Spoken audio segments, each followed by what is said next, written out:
नमस्कार, मैं doctor Amol Padegaonkar, consultant surgical oncology, Apollo hospital Bilaspur से हूं।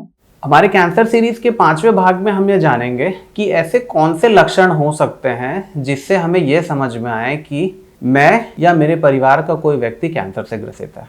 तो सबसे बड़ी बात हमें ये जानना चाहिए कि ऐसा कोई भी परेशानी, शारीरिक परेशानी जो दवाई लेने के बाद भी या बहुत लंबे समय तक बनी हुई है, तो यह हमको एक कैंसर के लक्षण की तरफ ढकेलती है। जैसे अगर एग्जाम्पल में बात करें कि मुंह का कोई भी छाला जो बहुत ज़्यादा दवाइयाँ लेने के बाद, हमारे जो भी लोकल डॉक्टर हैं उनको दिखाने के बाद और आपके मल्टीपल ट्रीटमेंट के बाद भी अगर ठीक नहीं हो रहा है, बढ़ रहा है, तो इसे हमें सोचना चाहिए कि कैंसर में कहीं कन्वर्ट तो नहीं हुआ है। सेकेंड एग्जाम्पल है शरीर की कोई भी गठान, जैसे कि हाथ पैर में अगर कोई गठान जो अचानक उत्पन्न हुई हो या तेजी से बढ़ना चालू हो गई हो, या ब्रेस्ट की गठान हो जो पहले से नहीं थी, अभी मरीज को दिख रही है और वो बढ़ रही है। और इसमें सबसे ज़्यादा इंपॉर्टेंट ये रहता है ऐसी कोई भी गठान जिसमें दर्द ना हो। अगर दर्द रहित गठान है तो ये ज़्यादा संकेत करती है कैंसर होने के, ना कि अगर उसमें दर्द हो तो। तीसरा इंपॉर्टेंट चीज़ है भूख ना लगना।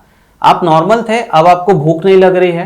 अनएक्सप्लेन्ड वेट लॉस मतलब आपको भूख भी नहीं लगता है और आपका वेट लॉस भी होते जा रहा है। यूजुअली अगर 10% से जितना भी आपका वेट है, अगर 1.5 से 2 महीने में 10% से ज़्यादा आपका वेट लॉस हो रहा है तो उसे सिग्निफिकेंट माना जाता है और उसके लिए हमें एक मेडिकल चेकअप कराना चाहिए। दूसरी चीज़ है बॉडी के कहीं से भी किसी भी ओरिफिस से अगर ब्लीडिंग हो रही है, इसका मतलब है अगर आप मोशन पास कर रहे हैं उसमें ब्लीडिंग हो रही है, अगर पर वेजाइनल ब्लीडिंग हो रही है, नाक से ब्लीडिंग आ रही है, आपका जो कफ है या स्पूटम जो आ रहा है उसमें अगर ब्लड आ रहा है, या उल्टी जो हो रही है उसमें अगर ब्लड आ रहा है, तो ये हमें सोचना चाहिए कि कहीं ये कैंसर तो नहीं है और हमें एक विशेषज्ञ से बिल्कुल जांच करा के इसको कंफर्म करना चाहिए कि कैंसर है या कैंसर नहीं है।